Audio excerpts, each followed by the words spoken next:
پیمان برای مهاجرین چی برنامه دارد؟ برادر عزیز، پیمان ملی تاجیکستان سر قدرت که آمد، اولین کاری که میکنه تمام این برنامه‌هایی که امروز حکومت دارد، از این جشنواره‌ها و چهاربینی‌ها و قصرسازی‌ها و پرچم‌سازی‌هایی که صدها میلیون دلار پول بودجه خرج می‌شود، اینها را مراتور اعلان میکند برای 5 سال، برای 10 سال.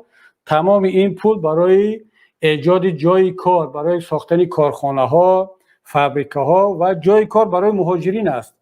شما تصور کنید که اگر همین پول‌هایی که صدها میلیون دلار خرج می‌شود، همین پولی که برای 30 سالگی امام علی رحمان خرج می‌کند، اگر برای تولید جای کار، برای ساختن کارخانه خرج کند، میدونید چقدر کارخانه می‌شود؟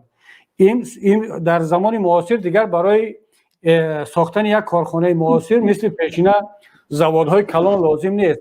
دستگاه‌های کامپیوتری خرد هست که میتواند در آن 5 نفر 10 نفر در یک دستگاه دیجیتالی یا که کامپیوتری کار کند و با پول ارزان هم می شود و با این صدها میلیون دلار می شود که صدها و شاید هزارها کارخانه را در تاجیکستان ساخت که جوانان تاجیک در روسیه نیست، در وطن خودشان در پیش زن و فرزندشان صاحب جای کار شوند. اما چرا امام علی رحمان این کار را نمی کند؟ اگرچه می داند، فکر نکنید که در اطراف امام علی رحمان سیاستدانها، اقتصاددانهای خوب نیستند.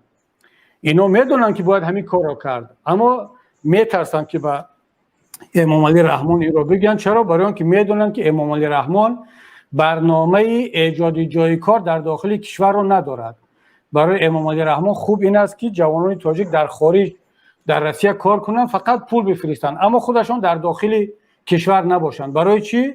برای اینکه اگر در داخل کشور باشد در انتخابات شرکت میکند، در انتخابات رای میده، در انتخابات که شرکت کرد ممکن به طرفداری کبیری آواز میکرد.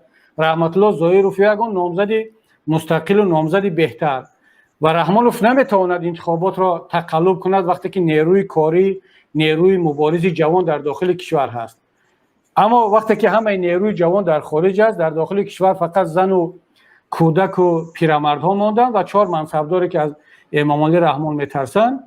دیگر میگه خب بهتر است که من این پول را در همون قصرسازی و جشن و در همون رقص و بازی خرج کنم و مردم بگذار جوانان در خارج کشور کار کنند. پیمان ملی تاجیکستان اولین کاری که میکند مراتور اعلان میکند و تمام این مبلغ ها را برای اقتصادیات داخلی کشور خرج خواهد کرد.